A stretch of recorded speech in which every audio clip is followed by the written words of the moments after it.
On le sait.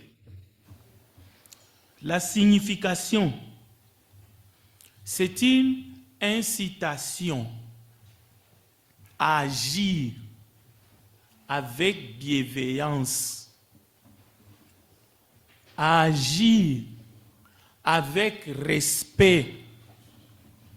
C'est une invitation à agir avec amour envers son semblable, envers les autres. Les uns envers les autres. Les disciples est appelé à faire le bien. Matthieu chapitre 7, verset 12.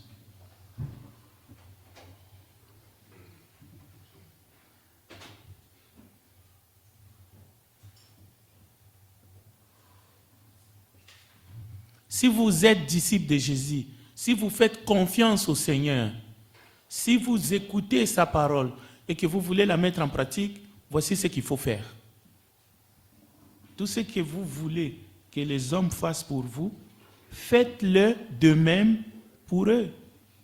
Car c'est la loi et les prophètes.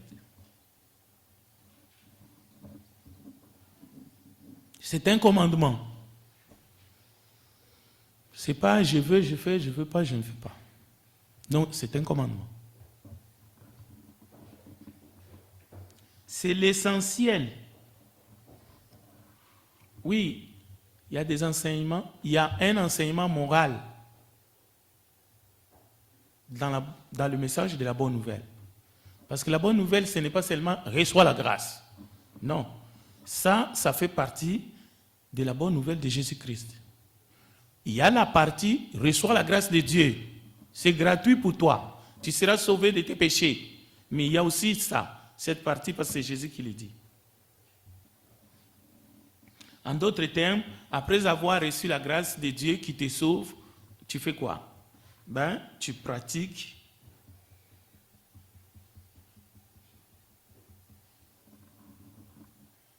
ce que Jésus dit ici, dans ta vie chrétienne, chaque jour.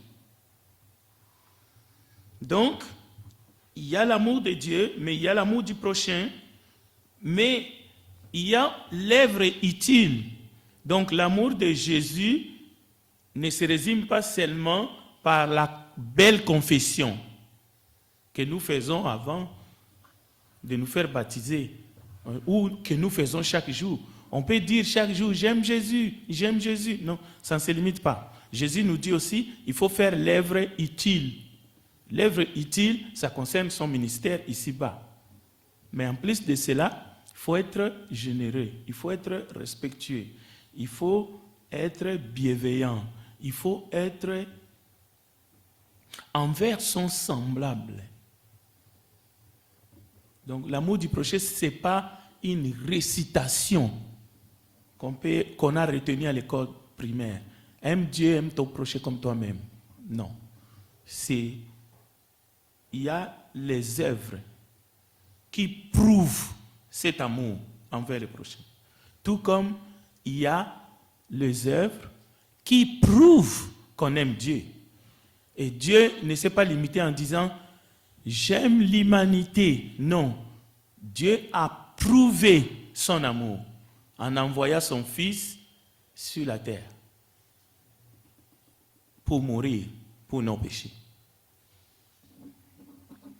Alors, cherchez un autre texte, Luc chapitre 6, versets 46 à 49. Bon, je vais demander à un frère, attendez qu'on te passe le micro, parce que je veux que ceux qui nous suivent puissent entendre. Avant de lire, attendez le micro. Luc chapitre 6, versets 46 à 49.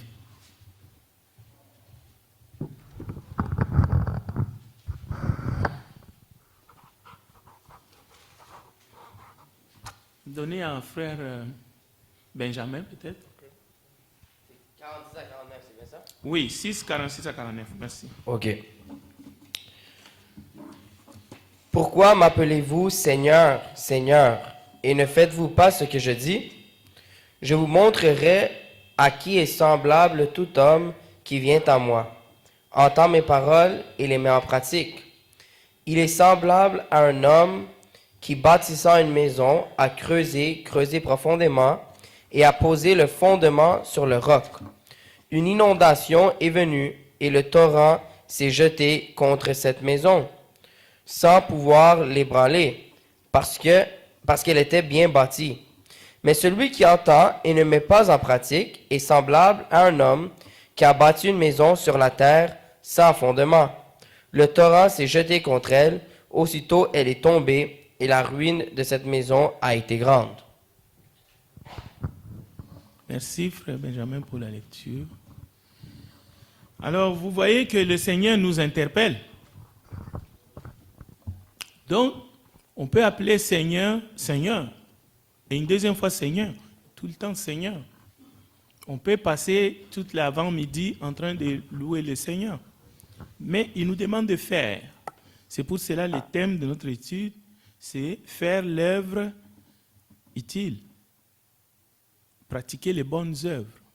Et nous verrons la provenance de ces bonnes œuvres. Ce ne sont pas des œuvres que nous avons fabriquées nous-mêmes. Oui, quelqu'un peut avoir comme métier aller faire des pièges des oiseaux dans la forêt ou aller faire des pièges pour attraper des animaux, les petits animaux et même les gros. Il y a même des pièges pour éléphants. Ce n'est pas de cette œuvre-là qu'il s'agit, que Jésus est en train de dire qu'il faut qu'on pratique. Cette œuvre-là est utile parce que les gibiers pourraient être consommés par tout un village, tout à fait. Mais vous verrez que les œuvres dont il est question ce matin dans l'étude, ce sont des œuvres que lui, il a préparées en avance pour que nous les pratiquions. C'est juste cette différence-là. C'est-à-dire, tu peux avoir une activité qui pourrait, dans sa finalité, servir quelqu'un qui a l'habitude de jouer au loto. On peut même se demander pourquoi il joue, mais les jours qu'il gagne, ça peut devenir utile à plusieurs personnes. Et ça peut même devenir utile. Je ne dis pas aller jouer au loto parce que l'œuvre de Dieu en a besoin. Mais je ne connais aucune institution dans le monde, religieuse ou non, s'il recevait un don d'1 million de quelqu'un qui a joué au loto, ça va être refusé. Peut-être par orgueil, quelqu'un peut le faire pour se faire entendre, pour se faire voir. Mais la plupart des êtres humains prendront les cadeaux. D'ailleurs, ça n'a aucun sens. On ne peut pas justifier, je suis spirituel, je ne peux pas prendre l'argent parce que c'est lui qui me les donne à jouer au loto. Mais cette activité de jouer au loto, ce n'est pas une activité que Dieu a préparée en avance pour que nous les pratiquions. J'aimerais qu'on se comprenne. Bien. Alors, pour approfondir notre étude, cette fois-ci, nous ne lirons pas tout. Je vais prendre un autre exemple dans la parole de Dieu. C'est les bons combats de la foi. Comme vous le savez, pour les disciples, lorsque vous entendez combattre les bons combats de la foi, ça vous dit quelque chose. C'est un message que nous recevons. D'accord? Alors, c'est dans 1 Timothée qu'on trouve ce texte qui dit « Combat les bons combats de la foi ». En fait, c'est Paul qui est en train de s'adresser à l'évangéliste Timothée. Paul qui est serviteur de Dieu, apôtre du Seigneur, mais en même temps évangéliste, docteur de la parole. Lui, il avait tous ces dons-là, qui est en train d'exhorter le jeune Timothée, qui est serviteur de Dieu, évangéliste. Et il est responsable d'une assemblée.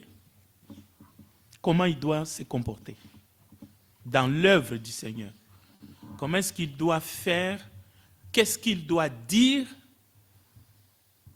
alors qu'il est impliqué dans l'œuvre utile, dans le ministère de Christ. Écoutez ce que Paul dit à Timothée. Pour toi, homme de Dieu. Donc Paul appelle Timothée homme de Dieu. Je lis 1 Timothée 6, verset 11. Pour toi, homme de Dieu, fuis ces choses et recherche la justice,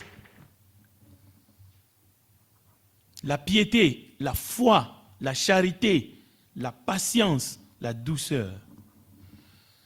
Le verset 12, combat les bons combats de la foi, saisis la vie éternelle à laquelle tu as été appelé et pour laquelle tu as fait une belle confession en présence d'un grand nombre de témoins. Je te recommande devant Dieu qui donne la vie à toutes choses. Dieu donne la vie à toutes choses.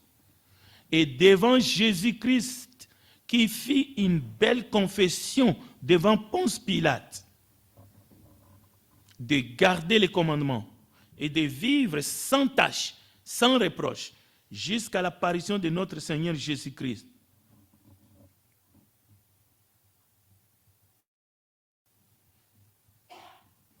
Que manifestera à son temps le bienheureux et seul souverain, le roi des rois et le seigneur des seigneurs, qui seul possède l'immortalité. Jésus seul possède l'immortalité. Qui habite une lumière inaccessible. Jésus habite une lumière inaccessible que nul homme n'a vu ni ne peut voir, à qui appartient l'honneur et la puissance éternellement. La puissance éternelle. Amen. Voilà. Donc, nous venons d'entendre un message fort. Il dit, je te recommande de vivre sans tâche jusqu'à l'apparition. Mais nous savons que Timothée est mort, non? Mais Jésus n'est pas encore apparu. Mais l'Écriture est en train de dire, Timothée, homme de Dieu, doit vivre sans tâche jusqu'à l'apparition.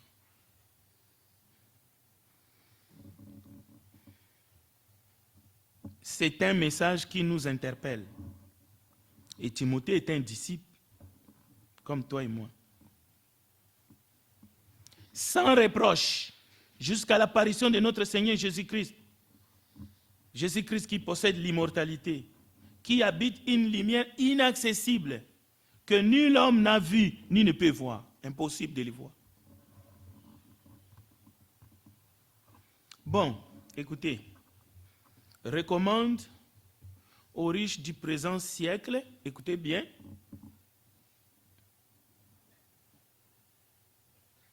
lui-même Timothée a été recommandé devant Dieu. Maintenant, Paul est en train de dire à Timothée de recommander. Ce n'est pas supplier. L'apôtre aurait pu écrire par le Saint-Esprit, dit, il ne dit pas dit, il dit recommande aux riches du présent siècle de ne pas être orgueilleux et de ne pas mettre leur espérance dans des richesses incertaines,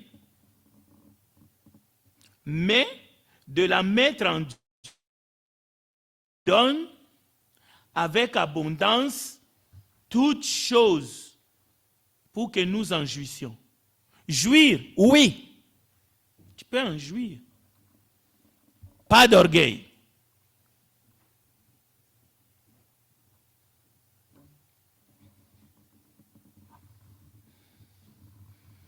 Il ne faut pas mettre l'espérance dans quelque chose qui est incertain. Le texte est là devant vous. Maintenant, nous entrons dans la partie utile dans l'étude biblique. C'est le verset 18. Tout est utile, c'est la parole de Christ. Mais nous voulons apprendre quelque chose par rapport à ce que nous devons faire pour ne pas être classés parmi les auditeurs oubliés, c'est-à-dire des disciples qui entendent, mais qui ne pratiquent pas. Donc, le verset 17, c'est la recommandation aux riches du présent siècle. Riches du présent siècle, c'est des riches selon le monde. Mais un enfant de Dieu aussi peut être riche selon le monde, ou riche spirituellement. Mais ce texte te concerne aussi. Il ne faut pas être orgueilleux. Ce n'est pas parce que tu enseignes, ou tu diriges les cantiques, ou tu passes ici devant, alors que les autres sont assis, tu deviens orgueilleux.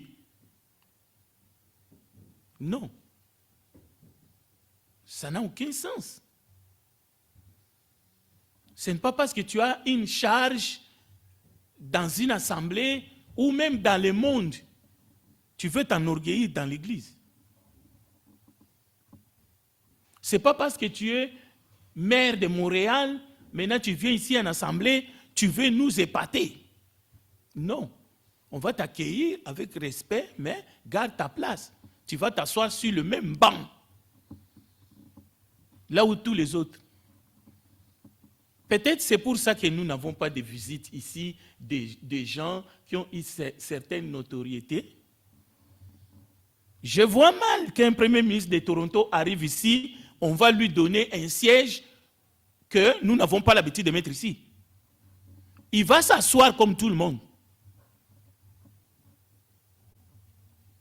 Ce n'est pas parce qu'on le méprise, mais on ne va pas le prendre d'en haut.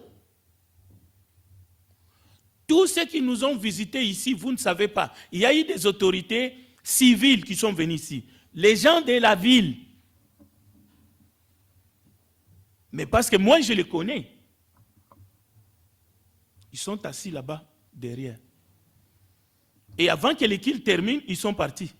On aurait pu les accueillir. Parce qu'ils viennent faire une enquête. C'est-à-dire, dans d'autres dénominations, c'est sûr qu'ils seront reçus comme Jacques nous interdit de le faire. Parce que Jacques interdit. Jacques dit, si quelqu'un arrive qui est bien habillé ou qui a une certaine autorité, vous lui donnez le siège qui est devant. Mais quelqu'un qui rentre avec des haillons, vous lui dites, assis-toi là, marche-pied comme tout le monde. Non, je vous dis, je n'ai aucun texte que si j'accueillais un général de notre grande armée du Canada, il faut que je lui donne un traitement différent. Et je vais l'accueillir après le culte dans mon petit bureau en haut. Le jus va sortir dans le même frigidaire que je sors le jus quand j'accueille n'importe qui. C'est le même chaise qui est en haut, au salon, table ronde, c'est là qu'il sera assis. Alors, revenons rapidement. Verset 18, 1 Timothée 6, 18. Recommande-leur de faire du bien, d'être riches en bonnes œuvres, d'avoir de la libéralité, de la générosité et de s'amasser ainsi pour l'avenir un trésor placé sur un fondement solide afin de saisir la vie éternelle. Donc, le Seigneur déclare, pas seulement aux riches du présent siècle, mais à tout enfant de Dieu, de faire du bien, les bonnes œuvres. Et en faisant du bien, on devient riche en bonnes œuvres. C'est le titre du sermon. Riche en bonnes œuvres. Et le sermon, c'est pour aller répondre à une question. Qui peut être riche en bonnes œuvres? Et qui ne peut pas être riche en bonnes œuvres? Et c'est quoi les bonnes œuvres? Vous voyez? C'est pas mauvais d'être riche. En bonnes œuvres. Recommande-leur de faire du bien et d'être riche en bonnes œuvres.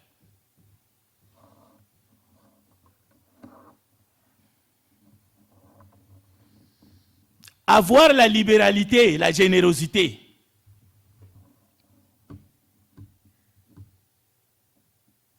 Pour s'amasser des trésors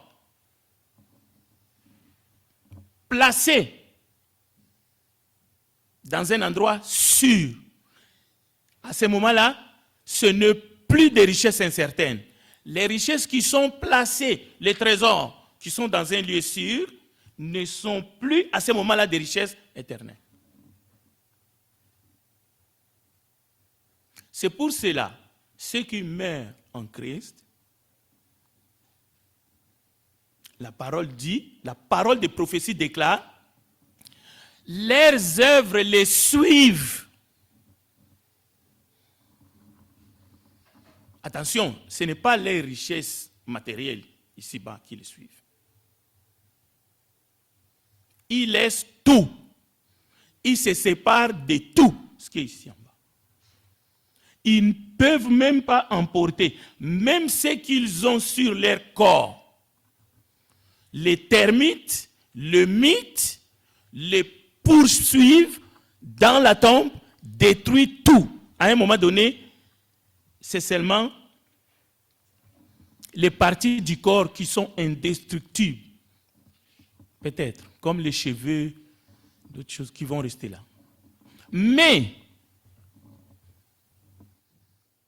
en faisant du bien, on devient riche en bonnes œuvres, on a un placement qui n'est pas ici bas, c'est le texte qui le dit, ça devient un trésor.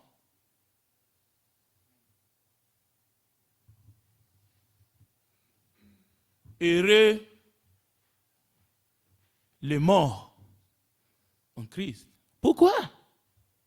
Leurs œuvres les suivent. Pas leur bien matériel qui est resté ici-bas. Les autres vont s'en occuper. Il y a des bouches que vous ne pouvez pas imaginer. Ils sont dépensières. Ils vont tout dépenser. Sans vous, vous êtes partis.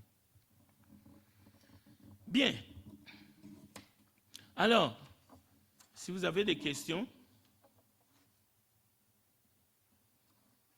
que signifie être riche en bonnes œuvres? Nous avons touché ça. Est-ce qu'il y a quelqu'un qui a une question, commentaire? Je vous laisse déjà la place pour poser vos questions. On a suffisamment de temps.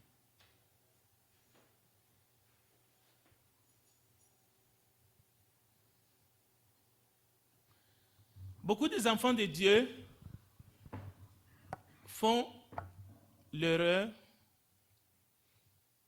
Levez la main, je vais vous donner la parole. De laisser les diables lire la parole de Dieu à leur place. Oui, frère. Oui, frère Frédéric. Et on sait qu'il y a beaucoup de gens qui font des bonnes œuvres, mais qui n'obéissent pas et la parole de Jésus-Christ. Et bon, on sait que c'est Dieu qui va décider.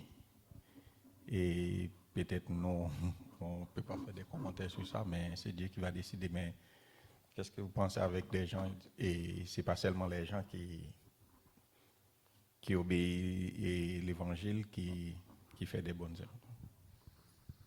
Bon. Et peut-être ça dépend de l'interprétation. C'est une bonne question, très bien. 1 Timothée chapitre 6, verset 17,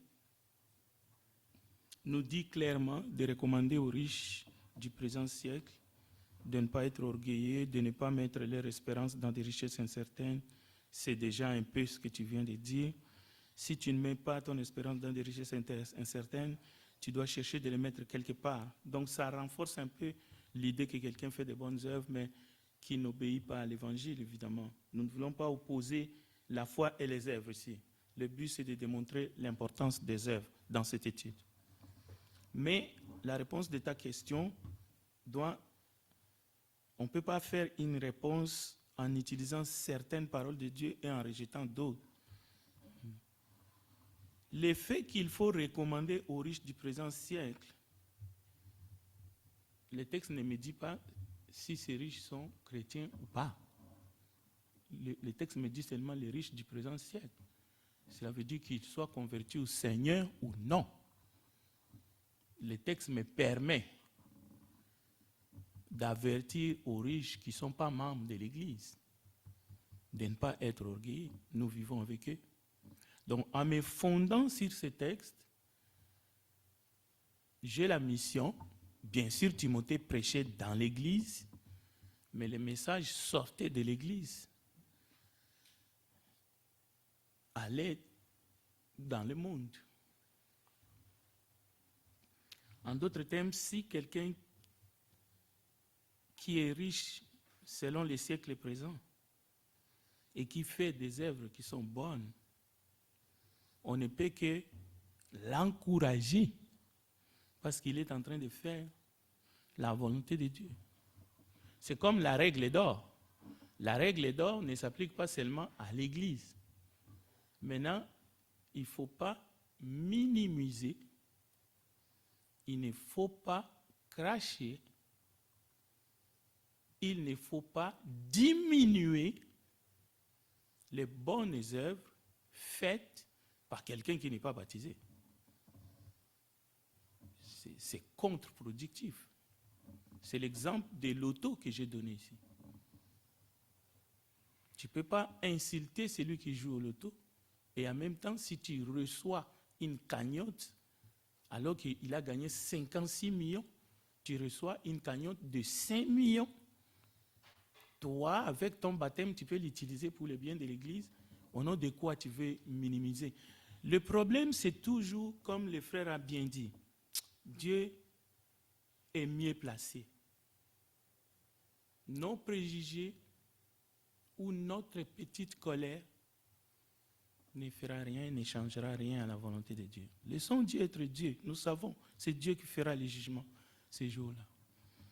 Mais on a des exemples de gens qui n'étaient pas disciples. Mais la Bible les cite à cause de leurs bonnes œuvres. Je peux vous citer Joseph d'Arimathée qui était disciple en cachette. Il était encore dans le camp des adversaires. Mais il a commencé à montrer. Il n'était pas avec les apôtres, mais il est venu demander le corps de Jésus. Il a embaumé. Il a mis ça dans un tombeau. Mais il y a d'autres cas comme ça. Corneille, il n'était pas dans l'église. Il n'était pas avec les chrétiens, avec les apôtres. Mais ses aumônes, Dieu a vu. Dieu s'est souvenu même de ses prières alors qu'il n'était pas encore baptisé dans l'eau, qu'il n'avait pas encore reçu le Saint-Esprit. Mais Dieu a vu. Alors on se limite là, nous, en tant qu'humains. Mais nous prêchons l'évangile de pardon des péchés. Quelqu'un d'autre? Oui. Yannick. Frère Frédéric, si je comprends, je n'ai pas à me gêner ni à me sentir mal si je reçois de l'argent qui a été gagné dans la loto. C'est-à-dire que c'est normal, quelqu'un a gagné, je sais que ça vient de ça, c'est normal à ce que je reçois sans problème, ça ne dérange pas. Bon, ce n'est pas exactement ce que j'ai dit. J'ai dit, quand j'ai donné cet exemple, qu'il y a quelqu'un d'autre, au nom de sa spiritualité, il pourra refuser cet argent. Et il y a quelqu'un d'autre, malgré sa spiritualité, lui, il prendra. C'est comme il y a maintenant des prédicateurs dans les dénominations qui, en prêchant, pour faire sensation, pour montrer qu'ils sont saints, ils disent, ton argent, tu as eu de la prostitution, tu as transpiré, garde-les pour toi. C'est pour faire sensation. Maintenant, celui qui s'est prostitué, qui n'a rien dit, ça te blanchit, ça change quoi? Parce que tu ne sais pas. ou celui qui a fait la prostitution pendant 20 ans et qui s'est converti et qui a cette manne-là dans son compte et qui va commencer à donner la dîme et tout ça. Cet argent-là s'est converti. La question est toujours, nous devons nous arrêter avant qu'il ne soit trop tard avec nos préjugés et laisser Dieu procéder par le jugement dernier. Lui, il le fera mieux que nous. C'est la meilleure façon de répondre à cette question. Je ne condamne pas celui qui refuse de prendre l'argent de l'auto. Je ne condamne pas celui qui le prend. Frère Frédéric, de mon côté, j'aime pas trop des réponses évasives. En tant que chrétien, j'aimerais qu'on se positionne. Qu'est-ce qu'on peut faire? Qu'est-ce qui est permis? Qu'est-ce qui n'est pas permis? Parce que lorsqu'on est chrétien, on laisse la personne, parce que la personne peut ne pas savoir si c'est bien, si c'est pas bien. Okay. Mais est-ce qu'il y a un texte biblique qui nous empêche de recevoir? Est-ce qu'il y a un texte biblique qui nous empêche de recevoir? Non plus. Vous comprenez? Est-ce que c'est permis? Oui ou non? S'il y avait un texte biblique qui empêchait de recevoir l'argent dans la question spécifique que tu viens de poser, j'aurais sorti et pas caché ce texte-là. Mais malgré qu'il n'y a pas un texte biblique, parce que Dieu nous a créés avec un libre arbitre, je ne peux pas décider et dire aux enfants de Dieu, ça c'est bien, vous le faites, et ça vous le faites, et ça ce n'est pas bien, vous ne le faites pas. Je laisse le libre arbitre de chacun agir à ce moment-là. Si j'ai un texte, je le sors. Les textes bibliques, c'est les jokers. Je ne peux pas les cacher. Mais je vais me protéger. Peut-être que vous avez les textes bibliques. Sortez-les. À ce moment-là, peut-être que moi, je ne suis pas au courant. Voilà. Quelqu'un d'autre? Oui, frère. Merci, frère Frédéric, pour l'étude de la parole de Christ. Tout à l'heure, vous venez de dire qu'il y a les enfants de Dieu qui laissent le diable lire la parole de Dieu à leur place. Oui. Est-ce que vous pouvez nous expliquer ce que vous venez de dire? Merci pour la question. Alors, voici un exemple. La Bible dit, recommande aux riches du présent siècle de ne pas être orgueilleux, de ne pas mettre leur espérance dans des richesses incertaines, mais de la mettre en Dieu qui nous donne avec abondance toutes choses pour que nous en jouissions. Recommande-leur de faire du bien, d'être riches en bonnes œuvres, d'avoir de la libéralité, de la générosité. Alors, si vous laissez au diable de faire la lecture à votre place, vous allez comprendre le texte que je viens de vous lire de cette façon. Parce que le diable est menteur.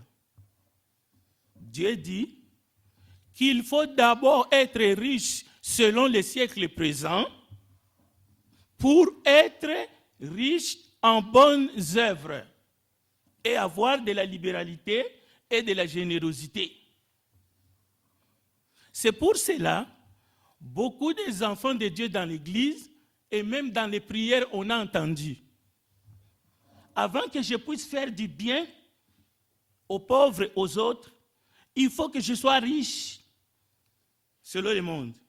J'ai entendu aussi, avant de faire ceci, Dieu doit d'abord me faire cela. Et finalement, avant de donner à la collecte, il faut d'abord que je trouve du travail. C'est pour cela que vous attendez des prières ici. Seigneur, donne-les du travail pour qu'ils donnent à la collecte. Ça, c'est la lecture du diable. Vous laissez le diable lire la parole de Dieu à votre place. Non. Le texte ici n'est pas en train de dire que c'est les riches, selon les siècles présents, qui doivent avoir de la générosité et de la libéralité, qui doivent être riches en bonnes œuvres. La question de ce matin, suis-je riche en bonnes œuvres? Pas si je suis riche selon les siècles présents ou selon le monde.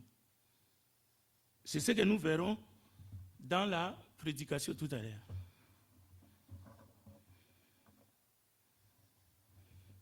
Éternel, si tu me bénis, je te construirai un temple.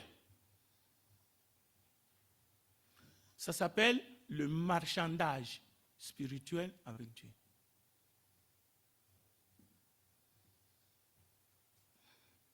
Quelqu'un m'a déjà dit, je ne viens plus à l'église parce que je ne trouve pas du travail. Je lui ai dit, continuez à chercher du travail, tu trouveras. On ouvre à celui qui frappe. Et qui cherche, trouve. Et ce monsieur-là, ses frères, j'ai beaucoup de respect pour lui. Je ne l'ai pas encore vu, ça fait 2 ans. Il a été baptisé pour le pardon de ses péchés. Il attend quand il trouvera du travail. On le verra. On va terminer par une prière parce que l'heure est finie. Prions ensemble. Je te glorifie, Père,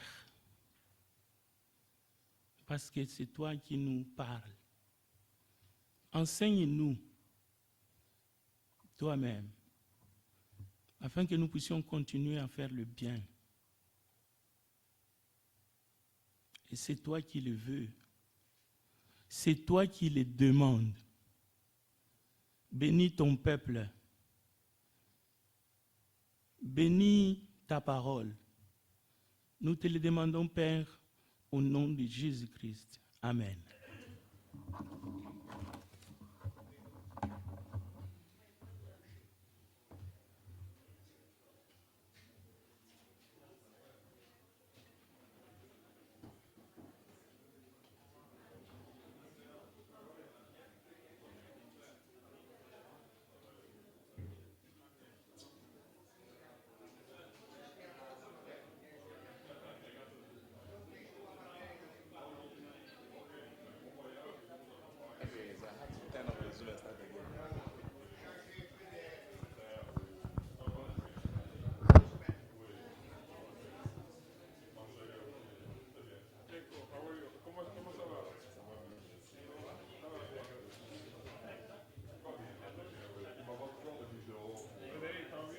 Oui, ça va.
Paix et grâce de Dieu soit avec vous.